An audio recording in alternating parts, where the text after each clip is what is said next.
With the flu season fast approaching, I want to share with you my tips and tricks on how I avoid getting sick while flying and what happens if a pilot actually gets a cold.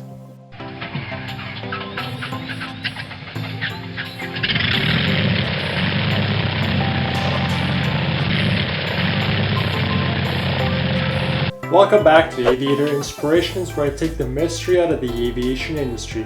So if you're new here, consider subscribing so you don't miss any of my weekly videos. Let's start with the causes and what actually happens to your sinuses when you get a cold and how that affects you while flying. When you get a cold, the mucous membrane becomes inflamed and swells, and that swelling blocks the eustachian tube, which connects the inner ear to the back of your throat. In a normal situation, the eustachian tube equalizes the pressure between the inner ear and the outside world. But what happens when this tube gets blocked? As you take off, the pressure in the cabin starts to drop, so you end up with a higher pressure inside your ear than there is in the cabin. Pressure normally goes from high pressure to low pressure, so the air in your ear wants to escape, but it can't because of the blocked eustachian tube.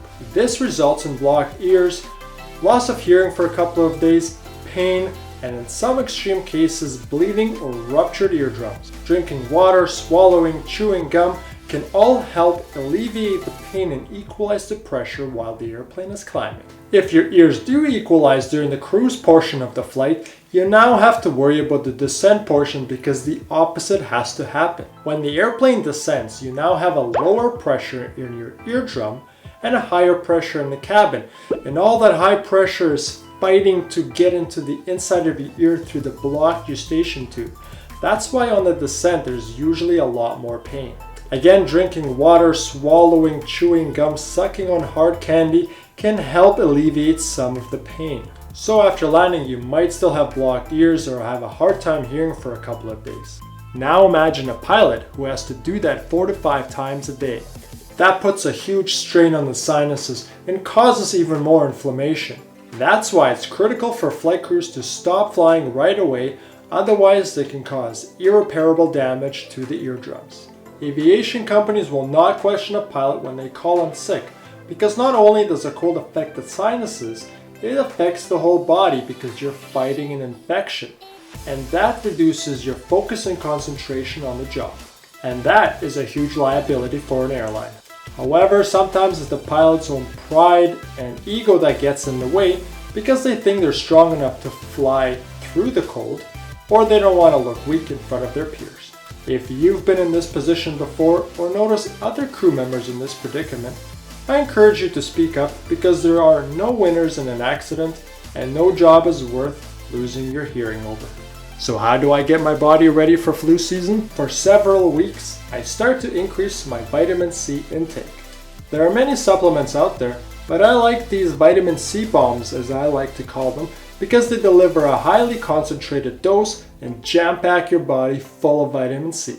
The next and probably the most important thing you should never do while traveling or flying on an airplane is touch your face with your hands. Public surfaces are covered in germs, and by touching your face with your hands, you're bringing all those germs towards your sinuses, and that is where the cold originates. Let's bust a myth. The idea of germ-ridden, recycled in-flight air is probably the most propagated urban myth about airplane sanitation out there. In reality, the air you actually breathe on an airplane is remarkably clean. Fresh air from outside the airplane is continuously drawn into the cabin via compression stages in the jet engine. These stages compress the very cold, thin air until it's the same pressure as the inside of the cabin. Pressurizing the air also heats it up. Therefore, it has to be cooled down before it's passed through HEPA filters, which removes 99.97% of airborne particles, viruses, and bacteria. Then it is mixed with recirculated air inside the cabin. But I hear some of you saying, hey, it's recirculated. It's rebreathed air. Yes, the new fresh air is mixed with recirculated air from inside the cabin, but remember, the recirculated air also originated from outside the airplane and it went through the same HEPA filters. What's more, recirculating air is constantly being released from the airplane via outflow valves, so that air is constantly being refreshed with new air from outside. In fact, The average airplane's cabin is refreshed about 20 times per hour. By comparison, the air in your office building, which also goes through the same HEPA filters, is replaced about 12 times per hour. In other words, the air you breathe at cruising altitude is most likely significantly cleaner than the air you breathe on the ground. So now that we established that the germs are on the surfaces of the airplane parts you touch and not in the air that you breathe, the best preventative way to avoid getting a cold is to wash your hands. So if all this talk about germs and bacteria is making your face and nose itchy, the best way to scratch it is using your arm. This way you're not using your hands to scratch your face, and your arms typically have less bacteria than your hands do. Next, I make sure I drink water and keep my body hydrated. Water also helps flush some of the toxins out of your body. And of course, exercise and proper nutrition goes a long way to help your body fight off a cold. So I hope you enjoyed this episode and it helped you understand why you shouldn't fly with a cold. If you do have to travel, I encourage you to consult your doctor. Fly safe everyone, and I'll see you next week.